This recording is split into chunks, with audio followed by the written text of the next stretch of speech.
Some vehicles have become part of War Thunder history over the years. The American M103 is definitely one of them. It arrived in the game back in 2014 together with the entire US Ground Forces tree. And at the time, it sat right at the top. A huge gun, some of the most powerful heat rounds around, and an intimidating silhouette made it a dream tank for many players. Years have passed since then.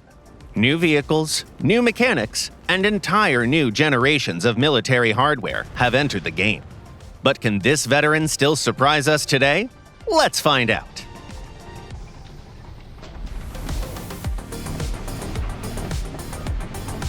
The M103's main advantage is its 120mm gun. The ammunition selection is fairly limited, but still interesting. You have to choose between solid-shot APBC rounds and heat shells, and both options have their own strengths. Solid shot produces more secondary fragmentation after penetration, and can punch straight through fences, trees, and other obstacles. That makes it especially useful on urban and heavily wooded maps.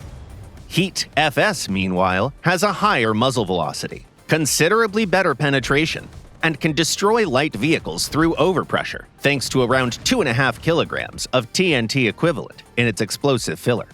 So, in theory, you could simply bring both types and switch between them depending on the situation. There's just one problem: the reload. 15 seconds is enough time for some opponents to fire twice, or even 3 times. That makes constantly switching ammunition rather inconvenient. It's usually much more comfortable to decide in advance which shell type is better suited to the map. On open terrain and at long range, we recommend the Heat FS. It has better ballistics, and its penetration does not decrease with distance. If you're heading into city streets, dense vegetation, fences, and plenty of other obstacles, solid-shot AP is usually the more practical choice. And of course, don't forget the heavy Browning on the roof. A tank simply cannot be truly American without one. Sometimes the machine gun saves you from wasting a 15-second reload on an open-top SPAA or a lightly armored vehicle. And in the M103, every reload you manage to save feels like a small victory.